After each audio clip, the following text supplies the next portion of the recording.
apalagi ini teman-teman semua kan insya Allah akan kemudian bekerja ya sebagai dokter gitu. Mungkin materi ini bisa menjadi salah satu referensi, salah satu masukan ya yang mungkin nanti bisa sedikit banyak membuka cakrawala teman-teman semua terkait dengan kewirausahaan. Untuk slide saya apa udah muncul ya? Sudah muncul, dokter. Sudah ya, oke. Jadi ini santai saja, relax. Jadi nanti harapannya teman-teman semua yang ada di sini kalau misalkan mau bertanya sangat dipersilahkan gitu ya. Nah, materinya sekitar dengan How to be a Dr. Trainer.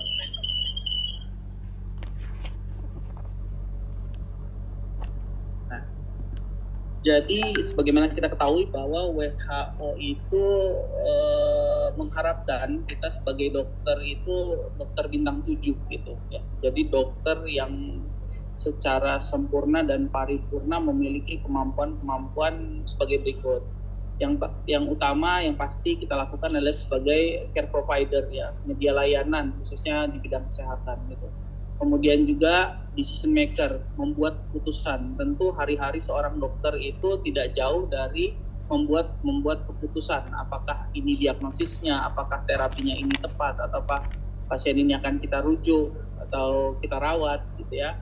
Kemudian sebagai komunikator ya, hari-hari pasti kita kenyang ya dengan bagaimana melakukan sebuah anamnesis, tanya jawab ya, kemudian melakukan edukasi kepada pasien-pasien tanpa henti-hentinya gitu ya. Jadi ini udah makanan sehari-hari. Kemudian sebagai community leader ya, nanti teman-teman akan merasa bahwa posisi teman-teman sebagai dokter itu adalah suatu posisi yang strategis.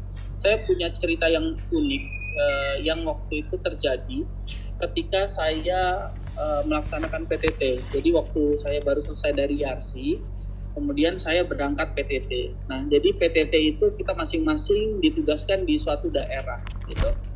Nah, karena image kita sebagai dokter itu dirasa bisa segala hal, jadi ada teman saya yang kebetulan itu bertugas di daerah tersebut, yang daerah tersebut sedang lagi ada acara pernikahan.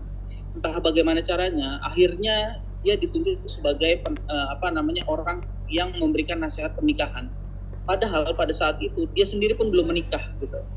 Jadi bagaimana kita dianggap atau dipandang di sebuah komunitas itu memang real apa adanya itu terjadi. Kemudian saya secara pribadi juga pernah waktu itu bulan Ramadan di desa itu, di tempat saya melakukan PTT, tiba-tiba ditunjuk sebagai penceramah ketika sholat tarawih gitu ya. Nah, jadi sebagai community leader kita memang dituntut untuk bisa gitu. Salah satu poin dari Seven Star Doctor. Kemudian sebagai manager, researcher, tentu kita akan melakukan sebuah penelitian ya. Kalau misalkan S1 mungkin skripsi, nanti kita buat S2 melakukan tesis dan lain sebagainya. Dan yang terakhir harus memiliki iman dan takwa. Nah, atas 7 hal yang penting ini yang kita miliki ini ya, tentu kita memiliki suatu potensi yang luar biasa gitu ya. Nah, ini konsep yang sebenarnya kita pelajari dari kita semester awal ya, semester 1, semester 2 waktu mengenyam pendidikan dokter umum. Kita tahu bahwa di dalam tubuh kita ada berbagai jenis sel ya. Salah satunya ada eritrosit, ada myoblas ya, ada trombosit ya. Nah, kita sebagai dokter juga seperti itu ya. Kita itu bisa menjadi apapun dan menjadi siapapun gitu ya. Karena kita dilengkapi oleh kemampuan yang tadi saya sudah bilang, ada 7 star tadi gitu ya. Nah, sehingga kita sebagai dokter itu ranah kita untuk melakukan karya, apalagi teman-teman di sini ya yang baru lulus, bahwa enggak serta-merta kita lulus itu jadi dokter spesialis gitu ya. Banyak potensi-potensi lain yang kita miliki ya. Kita bisa jadi sebagai dokter umum, bisa melanjutkan S2, mau itu mengambil manajemen administrasi rumah sakit kah, ataukah mau mengambil manajemen kesehatan, atau mengambil spesialis, atau menjadi politisi. Kan kita lihat ya, banyak sekarang dokter-dokter yang terjun ke politik praktis, menjadi anggota dewan ataupun menjadi kepala daerah gitu ya. Selanjutnya kita bisa jadi researcher, jadi peneliti ya. kemudian bisa menjadi dokter militer, bertugas menjadi polisi atau tentara gitu. Dan yang terakhir kita juga bisa menjadi pengusaha ya. Dan ini uniknya, kita jadi pengusaha itu kita bisa menjalankan dua peran ini secara bersama-sama ya, tidak harus memilih. Artinya harus hanya menjadi dokter atau harus hanya menjadi pengusaha kemudian dokternya ditinggal, tentu tidak seperti itu gitu ya. Nah, sehingga apa sih yang disebut dengan dokterpreneur ya? Ini merupakan sebuah sebutan bagi individu yang berprofesi sebagai dokter sekaligus dia berwirausaha ya. Nah, menariknya adalah genetik dari entrepreneur itu sendiri itu sudah kita miliki sebagai seorang dokter ya. Artinya apa? Seorang physician atau seorang dokter itu sudah terbiasa untuk mencari problem solving terhadap penyakit pasiennya, mulai dari anamnesis, pemeriksaan fisik dan pemeriksaan penunjang, kemudian menentukan diagnosis dan akhirnya memberikan terapi. Ini mirip ya dengan seorang entrepreneur di mana dia mencari solusi atas masalah yang dihadapi oleh komunitas, oleh orang-orang, oleh lingkungan ya. Contohnya gini, banyak sekali dulu ya orang yang membutuhkan jasa transportasi atau layanan antar yang cepat, mudah diakses ya dan terjangkau gitu ya. Itu harapan atau problem yang dijumpai ya. Kita mau ngirim barang dulu susah. Nah, sekarang sudah banyak sekali ya fasilitas ojol, ojek online gitu ya. Ada Grab ya, ada Gojek, ada Maxim dan lain sebagainya. Nah, kehadiran usaha-usaha itu adalah untuk menjawab problem yang ada gitu ya. Jadi teman-teman jangan salah gitu. Jangan berpikir usaha itu hal-hal yang besar gitu. Ketika teman-teman menjumpai masalah, itu adalah kesempatan untuk adanya sebuah usaha. Usaha bisa dua, bisa berbentuk barang atau berbentuk jasa gitu ya. Jadi sebenarnya genetik kita sebagai seorang dokter itu ya udah cocok untuk menjadi seorang pengusaha gitu ya. Karena kita terbiasa menjadi problem solver gitu ya. Nah, kelebihan kita ya tentu sebagai seorang dokter itu adalah kita memiliki trust atau kepercayaan gitu ya di masyarakat, di lingkungan gitu. Jadi ini lebih mudah ya. Ya, kalau misalkan ada dua orang yang menawarkan barang yang sama gitu ya. Kemudian mana dia akan memilih? Dia beli di A atau dia beli di B? Tentu dia akan beli di mana dia lebih percaya gitu. Nah, kepercayaan itu sebenarnya sudah kita miliki sebagai seorang dokter. Ini poin plus kita gitu ya. Nah, kemudian ini yang harus dipahami bahwa kita itu mengalami proses kehidupan ya, yang tadinya kita sekolah dasar, kemudian sekolah menengah, sekolah kuliah, kemudian nanti jadi dokter, kemudian lanjut S2 atau spesialis, kemudian jadi doktor, dan pada akhirnya kita akan menua. Jadi ini proses aging yang akan terjadi ya ke kita seiring dengan berjalannya waktu, dan ini secara alamiah, kita nggak bisa kemudian mengubah proses ini. Nah, proses ini ya berkaitan dengan ya saya kaitkan dengan cash flow kuadran ini gitu ya. Jadi ada 4 kuadran kita ya dalam manajemen keuangan gitu. Yang pertama kita sebagai employee, kita sebagai pekerja. Contohnya apa? Contohnya adalah kita kerja di rumah sakit. Nah, itu adalah kita sebagai employee. Kemudian kita sebagai self employee. Nah, self employee ini kita misalkan buat klinik ya. Kemudian kita yang bekerja di situ gitu. Klinik itu milik kita dan kita akan bekerja di situ ya. Kemudian sebagai business owner misalkan kita punya apotek ya, kemudian kita mempekerjakan apoteker ya, kemudian mempekerjakan dokter-dokter lain ya untuk kemudian praktek di situ, sehingga kita tidak praktek di situ, kita membuat sistemnya saja sebagai business ownernya. Atau yang keempat, kita sebagai investor ya, jadi kita menggunakan uang kemudian untuk mencari uang itu sendiri. Jadi kita membeli saham misalkan ya. Mungkin ada beberapa teman-teman di sini yang juga bermain saham gitu ya. Jadi kita masuk misalkan membeli saham BBCA gitu ya, atau BBNI dan yang lainnya. Kita hanya menitipkan uang untuk kemudian dikelola dan kita dapat imbal hasilnya. Nah, 4 kuadran ini tentu memiliki konsekuensinya masing-masing ya. Tentu kalau sebagai employee ya, kita baru dapat penghasilan ketika kita bekerja gitu. Kalau kita berhenti bekerja ya, maka penghasilan itu tidak ada ya. Beda dengan business owner ataupun investor ya. kita misalnya hari ini liburan ke Bali, ketika kita punya bisnis yang sudah autopilot, maka itu menjadi passive income kita gitu. Jadi kita tidak menghasilkan uang serta merta dengan apa yang kita kerjakan gitu ya. Nah, ini kaitannya dengan tadi proses aging itu adalah kita sebagai dokter itu punya keterbatasan gitu. Sejago-jagonya kita misalkan jadi dokter mata, jadi dokter bedah, dokter kandungan, tentu kita akan mencapai posisi penuaan dan sampai di situ kita sudah tidak produktif lagi tuh gitu. Jadi otomatis kalau kita hanya berdiam diri menjadi employee, menjadi self employee ya, maka kita nggak punya passive income, kita hanya dapat active income dari apa yang kita kerjakan. Tentu ini yang tidak kita harapkan. Tentu kita berpikir jauh ke depan. Kita punya anak, kemudian kita akan masuk pensiun dan lain sebagainya, ya. Sehingga mau sampai kapan kita kerja terus menerus gitu ya. Nah itu yang harus dipikirkan dan ditanamkan mindset ini, ya, buat teman-teman. Jadi ya ini memang kamera webcamnya mati nih karena share screen jadinya gambar saya nggak muncul ini, ya nggak apa-apa lah, nggak usah lihat wajah saya ya. Tapi suara saya jelas nggak ya? Suara ini jelas, dokter. Suara jelas ya? Nggak apa-apa ya, nggak usah ada kameranya ya. Baik, dokter. Nanti suara jelas dan gambar jelas ya. Nah, saya kembali lagi ya, bahwa kita sebagai dokter, apalagi teman-teman di sini ya, sebagai dokter yang baru akan terjun ke lapangan, itu harus sudah ada mindset jauh ke depan. Harus berpikir bagaimana 5 tahun, 10 tahun ke depan, bagaimana waktu kita ke pensiun gitu.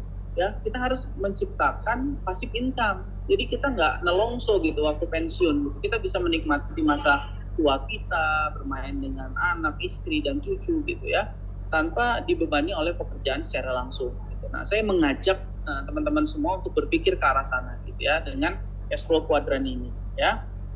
Nah, tapi pertanyaannya ya, di Indonesia sendiri angka pengusaha itu masih rendah dibanding negara-negara lainnya gitu ya. Kenapa? Karena tidak semudah itu ternyata untuk menjadi seorang pengusaha gitu ya.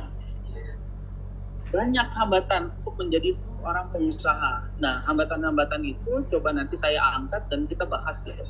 Jadi saya coba ingin ya melawan mental block yang ada pada kita untuk terjun ke dunia usaha gitu. Tapi dengan persiapan yang cukup mumpuni ya. Nah, satu, pertama, hambatan kita untuk menjadi pengusaha itu adalah kita selalu berpikir, wah kayaknya belum siap nih, ya, belum mampu kayaknya mau buka usaha gitu ya. Dan begitu terus yang ada di pikiran kita, ya. Padahal ya setiap usaha itu harus dimulai, ya. Dulu Facebook, ya, Mark Zuckerberg itu bikin Facebook itu tidak semutakhir, secanggih saat ini gitu. Jadi dia punya ide, yang penting sudah ada idenya, kemudian dijalankan dan nanti akan berproses dan berprogres gitu. Yang tadinya belum baik ya, misalkan membuat usaha misal rumah makan gitu ya, ketika kita sudah buka nanti akan melakukan namanya self improvement gitu, perbaikan gitu. Jadi intinya adalah ketika punya ide maka mulai aja dulu sambil dilakukan perbaikan gitu. Nah, yang kedua, takut gagal. Dan ini wajar gitu ya. Kita sebagai manusia tentu takut gagal. Apalagi ini berkaitan dengan income, pendapatan kita. Wah, nanti rugi. Gimana kalau rugi? Ya. Jadi, untung rugi itu sudah menjadi hal yang wajar bagi seorang pengusaha gitu ya. Dan bagaimana nanti kita untuk meminimalkan kemungkinan gagal itu nanti akan saya bahas di slide-slide selanjutnya ya. Tapi yang pasti adalah high risk high return. Artinya ketika kita memang berani mengambil resiko, maka keuntungan yang kita dapat juga sebanding dengan resiko yang kita ambil gitu.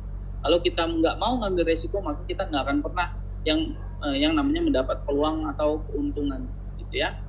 Nah, kemudian yang ketiga, problemnya adalah tidak punya modal, ya. Jadi kalau teman-teman lihat ya, dulu Apple, Google, Amazon itu nggak seperti sekarang ini gitu, ya. Mereka itu usahanya mulai dari garasi, bayangin. Tapi kita lihat sekarang berapa valuasinya, berapa nilai perusahaan tersebut, ya. Tinggi sekali ya, miliaran dolar, ya. Jadi artinya apa? Kita nggak usah ya berpikir yang besar modal yang besar, tapi mulailah dengan usaha yang kecil dan sederhana, ya. Mulai dengan uang yang kita miliki, ya. Tentulah kita nanti sebagai dokter kan ada penghasilannya. Nah, kita harus pintar-pintar mengelola penghasilan, gitu ya. Ya, tidak semuanya untuk dihambur-hamburkan, ya, apa digunakan untuk hal-hal yang kurang esensial, gitu ya. Nah, teman-teman harus juga ya selain belajar terkait dengan usaha, teman-teman juga harus belajar yang namanya financial planner. Bagaimana ini duit, ini uang untuk kehidupan, ini uang untuk keluarga, ini untuk dana darurat, ini untuk uang pensiun, ini untuk uang jalan-jalan. Dan semua itu harus teman-teman mulai pikirkan ketika teman-teman nanti sudah mendapatkan penghasilan. Misalkan penghasilannya taruhlah ya, misalkan fresh graduate ya mungkin 5 juta lah ya minimal ya. Nah 5 juta itu harus dibagi itu. 1 juta untuk apa, 2 juta untuk apa, kemudian 500.000 untuk apa, itu harus dibagi-bagi gitu ya, berdasarkan poin-poin yang sudah saya sebutkan. Dan teman-teman harus mulai mengalokasikan, ini saya untuk modal usaha lah gitu. Jangan gunakan uang yang digunakan untuk kebutuhan sehari-hari, misalkan untuk makan, untuk bayar kontrakan, bayar kosan gitu ya. Itu yang kemudian dijadikan modal usaha. Itu namanya uang panas ya. Itu sangat berat kalau teman-teman menggunakan uang itu, karena konsekuensinya adalah teman-teman akan menjalankan usaha itu penuh beban. Tapi beda ketika teman-teman menggunakan uang tersebut itu pakai uang yang memang sudah dialokasikan gitu. Jelek-jeleknya misalkan usahanya gagal, teman-teman itu tidak berpengaruh dalam kehidupan sehari-hari gitu. Dan tentu itu akan berdampak pada keluasan teman-teman melakukan usaha teman-teman gitu. Jadi tidak stres gitu ya. Rugi sedikit stres itu biasanya pakai uang yang memang digunakan untuk hal-hal yang kebutuhan hari-hari. Jadi kesimpulannya kita adalah think big. Kita tetap harus berpikir besar dalam membangun suatu usaha ya, tapi start small. Ya, mulai dari hal-hal yang kecil. Nah, kemudian problem yang keempat itu adalah tidak ada keahlian teknis. Ya, mungkin saya secara sedikit sharing ya, bahwa saya itu memiliki usaha yang tadi teman-teman sudah lihat videonya. Ya, itu adalah Media Tama Kreatif. Ya, banyak sekali layanannya. Salah satunya adalah terkait dengan website misalkan. Saya tidak bisa membuat website, tapi saya bisa cari orang yang bisa buat website. Ya. Jadi yang penting itu bukan keahlian teknisnya yang teman-teman harus mampu dalam membangun bisnis, tapi kemampuan konseptual, soft skill, sikap dan juga mental. Itu yang harus teman-teman miliki sebagai pengusaha. Untuk keahlian teknis, teman-teman bisa merekrut orang, ya, dan mencari sumber SDM yang lainnya, gitu ya. Nah, kemudian mental block yang selanjutnya adalah tidak tahu mau usaha apa gitu. Nah, ini sedikit gambaran bahwa kita bisa mencari ide usaha itu dari hal-hal yang simpel. Misalkan ya, dari masalah kita sendiri atau masalah lingkungan kita. Nah, saya waktu mendirikan usaha Media Tama Kreatif itu adalah karena satu, saya merasa ada masalah, saya ingin aktif di bidang digital. Saya ingin mengadakan usaha. Kebetulan saya misal aktif di Perki gitu ya. Perki mengadain acara nih, seminar dan simposium. Ya, cuman kita nggak ada SDM-nya nih, nggak ada yang bisa bantu buat player, nggak ada yang bisa bantu buat video, announcement, nggak ada yang bisa buat promosi, kegiatan promosi, dan juga event organizer. Dan permasalahan itu nggak saya rasakan sendiri. Ternyata teman-teman sejawat dari Pakdi, sejawat dari Idai, dari dokter anak, sejawat dari dokter anestesi, itu memiliki hal yang sama. Mau mengadakan acara seminar, tapi kita nggak punya SDM karena mungkin sibuk dan lain sebagainya, sehingga kita butuh bantuan. Dan peluang itu yang saya tangkap gitu, sehingga saya membuat sekarang event organizer khususnya di bidang medis gitu ya. Yang tadi salah satu yang ditampilkan itu adalah waktu Media Tama menjadi bagian pada kegiatan ilmiah tahunan teman-teman sejawat paru. Event itu kebetulan berlangsung di Lampung dan itu tingkat nasional dan Media Tama yang handle. Nah, dari ide-ide yang seperti itu ternyata bisa dikembangkan menjadi suatu peluang usaha. Misalkan kita juga bisa mengambil ide usaha dari tren yang ada saat ini. Misalkan sekarang politik kan sedang ramai gitu ya. ada yang mau jadi caleg, mau jadi presiden, wakil presiden. Itu kan tentu membutuhkan media promosi, baik itu billboard, baik itu desain dan lain sebagainya untuk dia promosi. Itu tentu menjadi suatu tren dan jadi suatu peluang. Kalau misalkan kita membuka percetakan, kita bisa membuat misalkan pembuatan kaos partai gitu ya. Ini bukan maksud saya membawa ke area politik ya, maksudnya ini gambaran tren yang ada saat ini yang bisa menjadi peluang bisnis bagi kita. Jadi teman-teman harus peka kira-kira apa yang ada di lingkungan kita yang saat ini dibutuhkan dan itu menjadi salah satu ide usaha yang bisa kita jalani. Jadi nggak sesulit itu mencari ide usaha sebenarnya ya. Nah, kemudian kita mulai masuk. Kalau udah ada idenya, terus bagaimana sih membangun sebuah bisnis gitu ya. Nah, ini apa yang saya share itu adalah murni apa yang saya kerjakan ya ketika saya baru selesai kemarin pendidikan dokter spesialis jantung gitu ya. Tentu ketika pendidikan dokter spesialis jantung ya, kita itu nggak pernah diajarin bisnis di situ. Tentu kalau kita mau terjun ke bidang bisnis, kita harus mempersiapkan diri kita dengan baik. Salah satunya harus memiliki kompetensi. Bagaimana caranya memiliki kompetensi? Sebenarnya banyak hal ya. Bisa nonton di YouTube ya, atau bisa melakukan observasi atau kunjungan lapangan ke bisnis yang sudah berjalan gitu ya. Nah, bisa juga mengikuti pelatihan dan ini yang saya lakukan ya. Saya mengikuti pelatihan salah satunya adalah bisnis fundamental skill ya. Jadi di situ saya benar-benar digodok pelatihannya 3 hari ya, full sampai pagi sampai sore untuk saya dapat informasi. Bagaimana sih membuat suatu struktur perusahaan? Bagaimana sih kemudian membuat job desk? Bagaimana membuat KPI? Bagaimana bisnis modelnya? Ya, semua itu dipelajari sehingga saya memiliki kompetensi untuk terjun ke dunia bisnis. Dan hal ini itu menurunkan resiko kita mengalami kerugian atau kebangkrutan dalam bisnis yang kita jalani karena kita sudah memiliki kompetensi. Di bidang digital, saya juga ikut mengikuti pelatihan yang diadakan BUMN ya, namanya Indonesia Digital Tribe, dan saya ikuti itu. Apalagi sekarang sudah sistem online, jadi nggak susah bagi kita ya untuk mendapat pengetahuan atau meningkatkan kompetensi di bidang bisnis selama kita ada niat dan kita mau berkembang dan maju gitu ya. Nah, ini contoh ini foto waktu saya mengikuti kegiatan bisnis fundamental skill ya, bareng dengan pengusaha. Mungkin pada waktu itu cuma saya sendiri yang sebagai seorang dokter, yang lainnya tuh para pengusaha, ada yang pengusaha makanan, busana, kue-kue ringan ya, banyak hal lah, onderdil pet motor dan lain sebagainya. Dan ternyata ketika saya ikut ini membuka sarana silaturahmi dengan para pengusaha-pengusaha lain, membuka cara saya berpikir, dan banyak hal positif yang saya dapatkan ketika saya berkumpul dengan teman-teman yang sudah jauh lebih senior, sudah paham terkait dengan dunia usaha gitu ya. Jadi teman-teman coba, banyak sekali sekarang pelatihan-pelatihan ya, tinggal teman-teman passionnya di mana dan teman-teman bayar. Dan memang ini mengeluarkan uang, waktu, dan tenaga. Tapi yang saya pelajari adalah ketika kita spending money buat hal investasi dari leher ke atas, investasi untuk otak, itu tidak akan yang namanya mengalami kerugian ya. Karena kita akan berkembang, pola pikir kita akan lebih maju, dan informasi kita jadi jauh lebih banyak. Jadi jangan pernah merasa mengikuti pelatihan itu adalah hal yang sia-sia gitu. Karena investasi terbesar itu bukan pada rumah, bukan pada mobil, ya, bukan pada logam mulia, tapi investasi dari leher ke atas atau investasi pengetahuan kita dan otak kita, itu yang sebenarnya paling bermanfaat.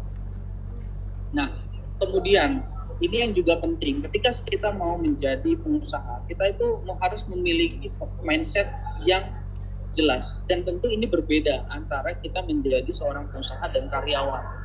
Dan ini yang kadang-kadang teman-teman tidak bisa pahami.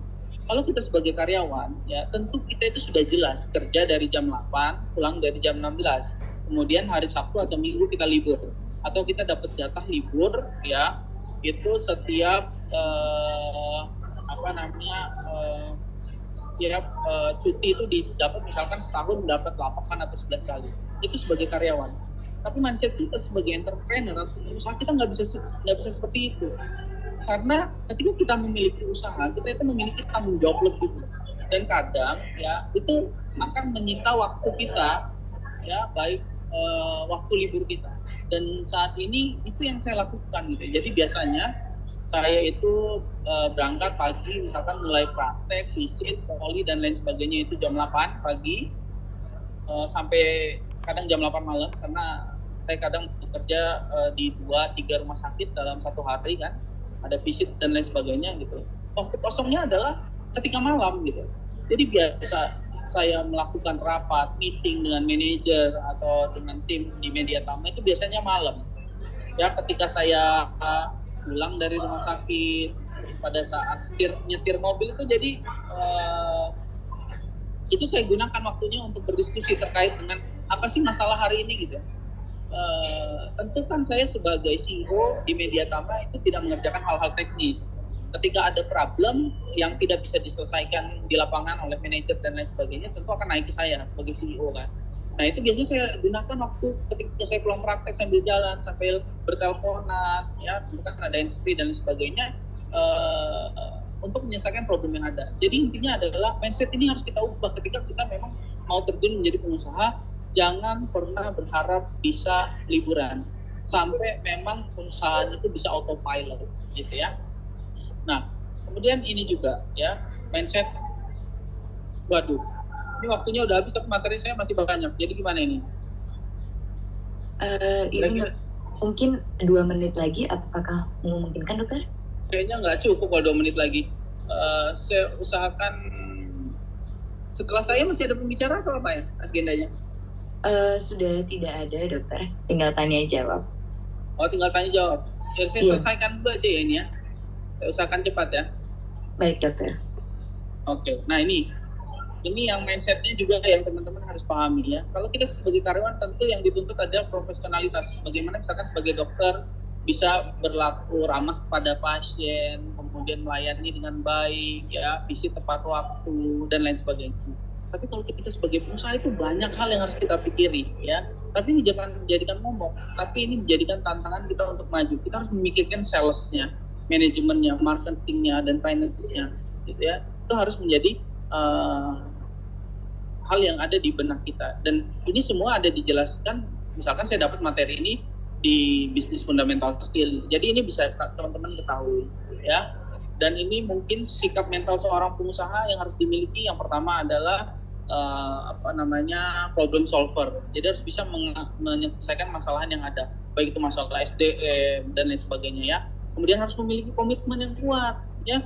Jangan kita mau buat usaha nih, misalkan ya mau buat usaha jualan sepatu gitu ya, tapi di tengah jalan nggak komit ya, nggak dipantau usahanya ya, tentu tidak bisa seperti itu. Dan tentunya harus optimis ya, nggak mungkin kita menjalani usaha tanpa optimisme ya. Harus bekerja keras, harus berani mengambil resiko, dan jangan takut akan kegagalan ya, gitu. Itu mental nih ya, ini mental yang harus dimiliki oleh seorang pengusaha ya.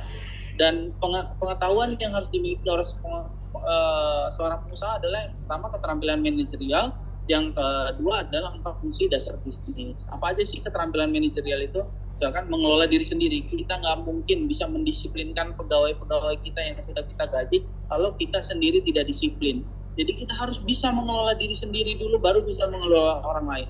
Kemudian mampu mengelola tim, mengelola pekerjaan, mengelola informasi, mengelola sistem, mengelola sumber daya, misalkan bahan baku, misalkan teman-teman mau buat roti ya, misalkan butuh sagu dan lain, butuh bahan bakunya, itu harus dikendalikan sumber dayanya itu gitu ya. Kemudian 4 fungsi dasar bisnis juga harus dimiliki, walaupun tidak harus ahli, tapi setidaknya ada gambaran terkait dengan finance, accounting, sales and marketing, operation, dan juga human resource. Jadi ini yang membedakan ya jualan sama bisnis. Kalau jualan ya tinggal jualan aja, tapi kalau kita bicara bisnis, kita bicara sales marketing, kita bicara SDM, human resource, kita bicara operating dan lain sebagainya.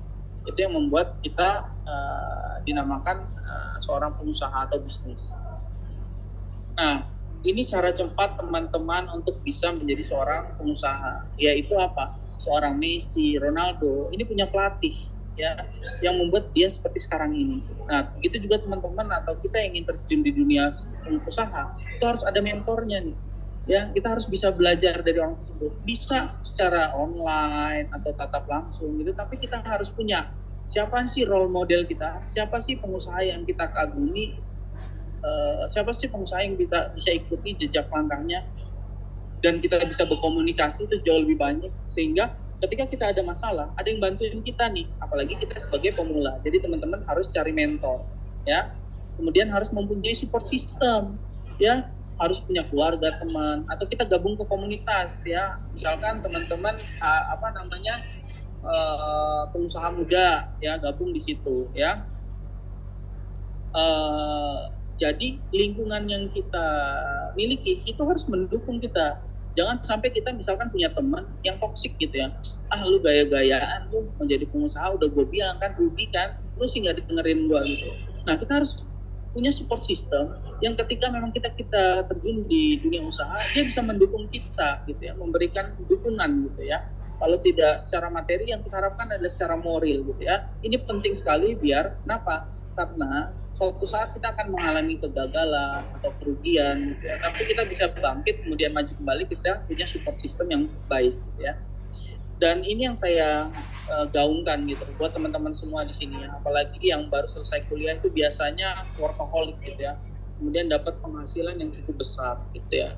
Namun karena baru ketemu uang yang cukup besar, kemudian bingung uangnya mau diapain gitu ya. Akhirnya ganti mobil, ya, beli perhiasan, ganti iPhone 15, 16, 17, ganti barang-barang branded, LV segala macam gitu ya.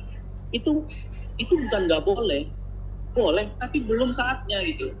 Saatnya ini adalah lu harus dulu ya, financial freedom dulu gitu loh. Lu harus kuat secara finansial dulu gitu loh. Udah nggak minta duit orang tua, bahkan udah bisa mensuplai orang tua, membiayai kehidupan orang tua, ya, membiayai adik kakak dan lain sebagainya. Ya, kita harus financial freedom dulu gitu. Jangan sedikit-sedikit beli barang gitu, yang ngikutin mode yang ada sekarang. Dan ini biasanya penyakit kita yang baru-baru lulus nih, ya, karena nggak terbiasa terima uang, akhirnya kita gunakan dengan tidak bijak. Nah, ayo di sini saya mengajak ya adik-adik semua untuk kemudian bisa menunda kesenangan sesaat, untuk kita rapihin yuk kondisi finansial kita untuk bisa mandiri gitu ya, gitu. Nah, ini sedikit ya tagline Media Tama itu adalah buka lebih banyak peluang ya. Teman-teman nanti bisa pelajari sendiri ya. Bisa buka websitenya Media Tama, kira-kira apa, ini sebagai gambaran aja, teman-teman jadi dapat referensi, teman-teman jadi dapat gambaran, oh ternyata bisnis itu seperti ini gitu ya. Teman-teman bisa buka di mediatamakreatif.com atau bisa juga buka di Instagramnya, kita cukup aktif juga di sana ya. Kemudian ini layanannya ada personal dan business branding, ada foto dan video production, ada digital marketing, dan yang sekarang yang sudah kita khususkan juga adalah terkait dengan event organizer ya. Ini contoh-contoh ya media sosial yang kita kelola juga ya, ada secara personal, ada event-event yang kita kelola. Ini klien-klien yang sudah kita lakukan kerjasama ya, hampir sebagian besar itu ada organisasi profesi, ada juga rumah sakit ya yang sudah menjadi klien dari Media Tama. Mungkin itu, terima kasih. Jadi ada hal yang menarik ya. Jadi ada yang bilang ngapain sih cari uang nggak dibawa mati kan? Itu salah satu persepsi yang mungkin berbeda dengan yang saya pikirkan gitu ya, atau yang persepsi lain bahwa kita itu harus cari uang sebanyak-banyaknya, kemudian kita bawa mati. Nah, bagaimana cara kita membawa mati adalah uang yang kita gunakan itu, uang yang kita dapatkan itu kita gunakan untuk membantu orang lain. Misalkan ada tetangga kita yang nggak bisa sekolah, kemudian kita bantu, ya. Atau mungkin ada yang ada pembangunan masjid dan lain sebagainya, gitu ya. Jadi uang yang kita gunakan itu bisa banyak hal kita manfaatin secara positif ya. Misalkan saya buka usaha ini, salah satunya adalah niatnya adalah membuka lapangan pekerjaan. Bayangkan ya, berapa orang yang tadinya tidak bekerja, kemudian kita buka usaha dan dia akhirnya bisa bekerja, kemudian dapat penghasilan dan bisa membantu keluarganya gitu ya.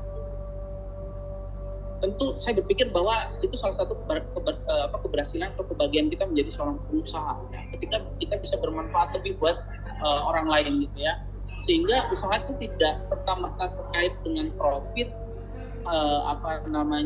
keuntungan, tapi banyak hal ya. Kita bisa membantu membuka lapangan pekerjaan. Kalau kita bisa menjadi salah satu bagian dari rezeki itu mengalir ke orang lain, ya tolong dicatat kata-kata ini ya. Kalau kita bisa menjadi ya salah satu sebab atau jalan yang dititipkan oleh Allah untuk rezeki orang lain, tentu Allah akan cukupkan, bahkan akan lebihkan kita. Ya. Dan ini salah satu motivasi terbesar saya untuk menjadi pengusaha. Ya, saya ingin Allah kemudian melalui kita itu bisa bermanfaat buat orang lain. Ya. Dan saya pikir itu akan sangat bermanfaat untuk diri kita sendiri dan orang lain. Mungkin itu materi yang bisa saya sampaikan. Mohon maaf ini kalau waktunya agak molor gitu ya. Semoga bisa ada manfaatnya buat teman-teman semua, khususnya yang baru ingin terjun ke dunia kedokteran, dunia dokter. Saya kembalikan ke Dokter Amalia. Baik, terima kasih banyak Dokter Sigit atas pemaparan materinya pada siang hari ini. Dokter, izin ini ada beberapa pertanyaan yang masuk nih Dokter. Kita mungkin lanjut ke sesi tanya jawab Dokter. Izin untuk pertanyaan pertama Dok, ini ada cara membagi waktu agar lebih efektif nih Dok, antara pekerjaan kita sebagai dokter di rumah sakit dengan pekerjaan di luar rumah sakit, kira-kira seperti apa ya Dok? Silakan Dokter. Ya, tentu waktu itu menjadi hal yang sangat penting ya. Di satu sisi kita memiliki kewajiban ya sebagai seorang dokter untuk visit, untuk poli, kemudian untuk tindakan misalkan jantung, tindakan perikardiosintesis, eko dan lain sebagainya. Ya. Tapi di sisi lain kalau kita punya usaha, kita juga harus memperhatikan usaha itu, karena nggak mungkin ya kita punya usaha kemudian usaha itu kita lepas dan jalan sendiri, itu nggak mungkin. Jadi memang butuh waktu kita untuk melihat pertumbuhan dan perkembangan dari perusahaan tersebut ya. Nah, kemampuan time management itu sangat penting, dan syukurnya ya waktu saya dari mulai kuliah saya sudah aktif di organisasi ya, jadi sudah terbiasa membagi waktu untuk akademi saya pribadi dan juga aktif di organisasi. Dulu waktu itu saya sempat juga jadi ketua senat mahasiswa di FKIRC gitu ya, dan aktif di organisasi lainnya. Jadi dari zaman saya kuliah sudah belajar membagi waktu. Nah, jadi setiap hari itu teman-teman itu harus punya to-do list ya, harus punya to-do list ya. Itu sudah dibuat malam hari sebelum menjalani kegiatan esok harinya ya. Jadi akan terprogram tuh, misalkan jam 8 sampai jam 9 saya visit, jam 9 sampai jam 12 saya poli ya, kemudian jam selanjutnya tindakan dan lain sebagainya. Dan teman-teman harus menentukan porsinya, kapan sih kita untuk men-spending waktu buat mengurus bisnis gitu ya. Kita lihat kapan kita ada waktunya ya. Kalau saya itu biasanya malam tuh selesai praktek sambil jalan pulang, itu saya biasanya meeting sama tim gitu by phone. Sekarang kan udah ada earphone dan lain sebagainya. Jadi waktu itu benar-benar dipakai secara efektif ya. Dari rumah sakit ke rumah saya itu saya bisa mendapat alternatif solusi dan lain sebagainya gitu ya. Jadi intinya adalah teman-teman tentukan dulu skala prioritas ya, apa yang harus dikerjakan dalam hari itu, kemudian tentukan to-do list-nya apa aja dan dikerjakan kapan, dan teman-teman harus komitmen di situ gitu. Nah, jujur aja memang kita akan menggunakan waktu-waktu libur kita ya, khususnya Sabtu Minggu itu ya. Biasanya kita tetap juga mengurus usaha, tapi itu bagian dari komitmen kita untuk maju, untuk membangun usaha. Tapi jangan lupa ya, kita harus juga, saya juga pun lagi belajar tetap bagi waktu untuk keluarga, orang tua ya. Itu jangan kalian juga akhirnya hilangkan gitu ya. Jadi insya Allah bisa selama ada niat, dan harus bekerja secara efektif dan efisien misalkan ya mau visit itu harus sudah tahu dulu berapa jumlah pasiennya yang mau kita visit, problemnya apa aja, rencananya mau apa itu sudah ada, sehingga kita visit jadi efektif, efisien, sehingga waktunya yang tersisa itu bisa kita gunakan untuk mengelola usaha gitu ya. Jangan waktu untuk ngegosip lah, ngomongin inilah itulah gitu ya. Jadi kalau kita disibukkan dengan kegiatan positif, maka kita akan mengurangi waktu untuk kegiatan yang negatif. Itu positif. Baik, terima kasih banyak dokter atas jawabannya. Berarti memang harus menentukan skala prioritas dulu ya dok. Dan juga to-do list ini mungkin bagi sebagian orang, aduh ribet bikin to-do list. Tapi ternyata memang itu suatu hal yang important juga ya dok untuk dibuat gitu. Oke, baik, izin. Ada satu pertanyaan lagi dokter. Ini sepertinya nih tertarik menjadi dokpreneur nih dok. Tapi masih ragu. Nah kira-kira bisa kasih insight nggak ini dok kepada dokter-dokter, tips langkah awal bagaimana caranya kita as a doctor untuk bisa menjadi seorang dokpreneur. Silakan dokter. Ya, dan ini banyak yang terjadi banyak orang sehingga dokter itu akhirnya nggak melangkah dan nggak terjun dalam dunia usaha. Nah, yang pasti untuk kita bisa melangkah kita itu harus punya tujuan. Tujuan dulu. Jadi usaha itu bukan making money aja. Usaha itu nggak sekedar gue pengen dapat penghasilan tambahan 10 juta, 20 juta, 30 juta. Tapi harus ada value, harus ada tujuan yang ingin kita capai. Nah, salah satu yang saya sharing adalah ya bahwa tujuan saya itu adalah bisa membuka lapangan pekerjaan bagi orang lain. Ya. Jadi itu bisa jalan kita untuk membantu orang lain, dan yang saya pahami adalah ketika kita membantu orang, maka Allah dengan mudahnya akan membantu kita dari segi apapun. Termasuk dari karir kita sebagai seorang dokter, ya bisa lanjut spesialis, bisa lanjut doktor, profesor dan lain sebagainya, itu akan dimudahkan ketika kita mudahkan orang lain. Salah satunya adalah membuka lapangan kerja. Ya. Terus yang kedua motivasinya adalah sampai kapan kita mau jaga malam? Coba ada yang bisa jawab nggak? Sampai kapan kita mau jaga terus? Emang kita nggak mau menikmati hidup? Emang keluarga kita nggak mau kita bisa liburan ke Bali, berangkat umroh haji bersama gitu. Ya. Dari mana itu? Salah satunya dari usaha. Orang yang sudah punya usaha dan usahanya matang, maka dia akan punya waktu dan uang. Ya. Dan waktu dan uang itu harus digunakan positif, misalkan untuk membahagiakan orang tua, ya, membahagiakan keluarga. Bayangkan kalau kita hanya menggantungkan penghasilan kita hanya dari jaga dan praktek, yang mana tubuh kita, usia kita akan terus berproses. Yang tadinya kita bisa ngegedein, waktu itu saya ingat ya, waktu saya zaman baru lulus, saya ngambil jagaan 24 jam. Saya masih ingat saya dapat gaji 600.000 waktu itu. Begitu lulus, saya kerja. Cuman apa iya kita mau ngambil shift 24 jam jaga klinik terus? Ya kan? Tentu gimana kita meleverage-nya, menaikkan penghasilan atau income itu? Ya tentu kita harus punya penghasilan sampingan, ya, yang bisa mensupport itu. Gitu. Jadi intinya adalah salah satunya adalah saya pengen masa depan saya itu lebih jelas dan saya tidak menggantungkan diri saya ke sebuah institusi atau tempat saya bekerja. Saya punya kemandirian secara finansial.